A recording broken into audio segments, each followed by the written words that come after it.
جب صورتحال کی سنگینی کا یہ عالم ہو کہ اپنے ثالثی کے کردار کے لیے شہرت رکھنے والے قطر جیسے ملک پر بھی حملہ کر دیا جائے اور انتہائی اطمینان کے ساتھ اس حملے کا دفاع بھی کیا جائے، تو پھر اس نہج تک پہنچ جانے کے بعد فکر مند ہونا تو بنتا ہے، کیونکہ یہ فکر اب نہ ہوئی تو اس کے بعد پھر سوچنے یا پریشان ہونے کے لیے کچھ اور کوئی بھی نہیں بچے گا۔ قطر پر اسرائیلی حملے کو بس ایک عسکری کارروائی ہرگز نہیں سمجھنا چاہیے، بلکہ یہ مشرق وسطیٰ میں طاقت کے توازن کو بدلنے کے لیے کی جانے والی کوششوں کا باقاعدہ آغاز ہے۔ دوحہ تک پہنچ جانا اور حماس کے رہنما خلیل الحیہ کو ٹارگٹ بنانا اس بات کا اعلان ہے کہ اب کسی عرب ملک کی خود مختاری محفوظ نہیں رہی۔ یہ واقعہ اس بات کا اعلان ہے کہ اسرائیل اپنے مقاصد کے حصول کے لیے کسی بھی ریاست کی سرحدوں کو پامال کرنے میں کوئی تعامل نہیں کرے گا۔ یہ واضح دھمکی ہے کہ جو ملک اسرائیلی منصوبوں کی راہ میں کسی بھی طرح رکاوٹ بنے گا، انجام یہی ہوگا۔ آج کے سٹوری ٹائم میں ہم قطر کے اوپر اسرائیل کا یہ حملہ اور اس کے بعد پوری امت مسلمہ کا ریاکشن یا پھر ان کی ذمہ داریاں، اس پر انشاءاللہ العزیز بات کرنے کی کوشش کریں گے۔ تو امید ہے کہ آپ اس سٹوری ٹائم میں آخر تک ہمارے ساتھ رہیں گے۔ السلام علیکم، میں ہوں محمد عبدالودود اور آپ دیکھ رہے ہیں آپ کا اپنا سٹوری ٹائم۔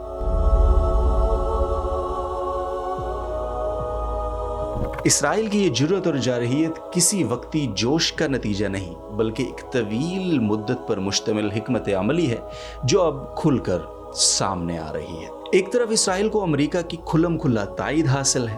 سیاسی میدان ہو، عسکری ضروریات ہوں یا پھر سفارتی معاملات، ہر میدان میں امریکہ اسرائیل کا تحفظ کرتا ہے، اور جب اتنی مضبوط پشت پناہی حاصل ہو پھر اسرائیل کو بین الاقوامی قوانین کی دھجیاں اڑانے سے کون روک سکتا ہے؟ لیکن دوسرا مسئلہ جو اصل ایشو ہے اور ہمارے آج کے سٹوری ٹائم کا مرکزی موضوع بھی ہے، وہ ہے عرب دنیا کی بے ضمیری، مجرمانہ خاموشی اور غیر سنجیدگی یا پھر بہت ہی بڑی غفلت۔ جب سے غزہ میں جینوسائیڈ شروع ہوا، بیشتر عرب حکومتیں یا تو خاموش تماشائی بنی بیٹھی ہیں یا محض رسمی بیانات پر اکتفا کرنا کافی سمجھ رہی ہیں، یہ جانتے ہوئے بھی کہ امریکہ اسرائیل کا مکمل طرفدار ہے۔ امریکی صدر ڈونلڈ ٹرمپ کو بلا کر جہاں اربوں ڈالرز کے معاہدے کیے، وہیں اپنے بیش قیمت اور بہت ہی لگژری تحائف کے ذریعے دنیا بھر کی توجہ کا مرکز بھی رہے۔ لیکن اگر کسی حوالے سے بات نہیں کی گئی تو وہ اسرائیل کی سفاکیت تھی۔ کوئی کلمہ احتجاج اگر بلند نہیں ہوا تو وہ اس غاصب، ظالم اور جابر اور قاتل اسرائیل کے خلاف نہیں ہوا۔ جب بے ضمیری اس معیار تک پہنچ جائے تو ظاہر ہے فلسطینی مزاحمت کی قیادت کو پناہ دینا سب سے بڑا جرم تو ہے نا، کیونکہ باقی عرب حکمران اپنی ذمہ داریوں سے تو پہلے ہی دستبردار ہو چکے ہیں۔ خاص طور پر اسرائیل اور باقی پوری دنیا یہ بات جانتی ہے کہ جب عربوں میں اتحاد ناپید ہو اور ان کے داخلی تضادات انہیں ایک صف میں نہ آنے دیں تو یہ اسرائیل کے عزائم کی تکمیل کے لیے سب سے شاندار موقع ہے۔ غزہ کی مزاحمت ایک ایسی مضبوط اور آہنی دیوار تھی جس نے اسرائیل کے منصوبوں کو ایک زمانے سے روکے رکھا ہے۔ اب جب یہ بند ٹوٹ رہا ہے یا خدا نخواستہ ٹوٹ جائے گا تو خطے میں مزید جارحیت اور گریٹر اسرائیل کے مکروہ منصوبے کو مکمل کرنے کے لیے ہر طرح کی سفاکیت کے امکانات بے تحاشا بڑھ جاتے ہیں۔ وہ عرب جو اس خوش فہمی میں جی رہے ہیں کہ غزہ کے بعد بھی ان کی سلامتی محفوظ ہے اور محفوظ بھی امریکہ سے دوستی یا دوستی سے زیادہ وفاداری کی وجہ سے ہے، دراصل وہ سب سے بڑی غلط فہمی میں مبتلا ہے۔ آج اگر دوحہ میں آگ برسی ہے تو کل سعودیہ، مصر یا شام کوئی بھی اس ٹارگٹ پر آ سکتا ہے۔ ایک بار جب مزاحمت کا بند ٹوٹ جائے تو پھر درندگی کی کوئی حد باقی نہیں رہتی۔ عرب دنیا کی یہی سستی اور مغرب پر یہی اندھا انحصار انہیں اس مقام پر لے آیا ہے کہ اپنی سرزمین پر بھی انہیں سیکیورٹی کے بارے میں تحفظات ہیں۔ اگر اس ذلت سے چھٹکارا پانا ہے تو عرب ممالک کو سب سے پہلے امریکہ پر اپنے انحصار کو کم کرنا ہوگا یا پھر ختم کرنا ہوگا۔ انہیں صاف اور دو ٹوک انداز میں واشنگٹن کو یہ باور کرانا پڑے گا کہ ہماری سرزمین پر موجود آپ کے فوجی اڈے ہماری سلامتی کے ضامن تھے، دشمن کی سہولت کاری کے لیے نہیں۔ طاقت کا توازن بدلنے کا خواب اگر اسرائیل دیکھ رہا ہے اور خطے کی واحد طاقت بننے کی نہ صرف کوشش بلکہ اپنے تئیں کامیاب کوشش کر رہا ہے، تو عرب دنیا کو بھی بر وقت بیدار ہو کر اس کوشش کو ناکام بنانے کی جدوجہد کرنا ہوگی، وگرنہ خلافت عثمانیہ سے بددلی و بیزاری پہلی غلطی تھی اور آج کی غفلت آخری غلطی ہوگی جس کی بھرپائی کی کوئی صورت نہیں رہے گی۔ سب سے آخری اور اہم بات جو کرنا ضروری ہے کہ ایسی صورتحال میں پاکستان،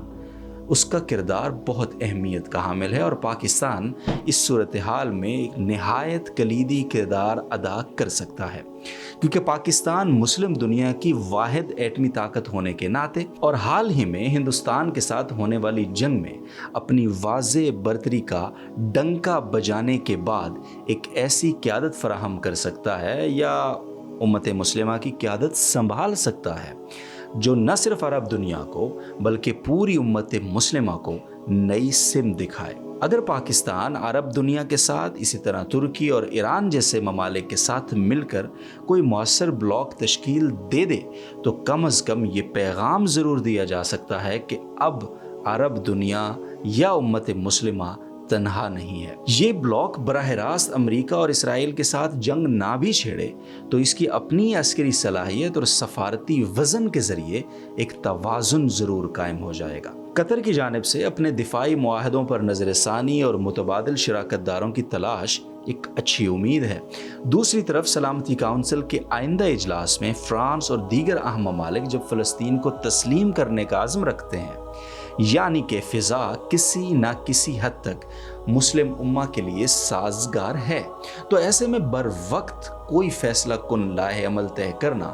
بے حد ضروری ہو چکا ہے۔ اور اگر اس وقت بھی عرب دنیا اور بالعموم پوری امت مسلمہ نے آنکھیں نہ کھولیں اور وہی خاموشی برقرار رکھی تو مشرق وسطی مزید عدم استحکام کا شکار ہوگا۔ امن معاہدوں کی جتنی بھی کوششیں ہیں وہ ساری کی ساری ناکام ہو جائیں گی اور فلسطین میں ہونے والا یہ قتل عام خدا نہ خواستہ، اللہ نہ کرے، اور بڑھتا چلا جائے گا۔ لیکن ایونچولی اس کا سب سے بڑا نقصان سب سے پہلے عربوں کو اور پھر پوری امت مسلمہ کو اٹھانا ہوگا، جو اپنی خود مختاری کھو بیٹھے گی اور اپنی عوام کی نگاہ میں بھی بے وقت ہو جائے گی۔ یہ واقعہ ایک آخری وارننگ ہے۔ اگر آج ہم نہ جاگیں تو کل ہمارے گھروں پر بھی اسرائیلی طیارے سایہ فگن ہوں گے، اور پھر یہ تو آپ جانتے ہیں کہ لگے گی آگ تو آئیں گے گھر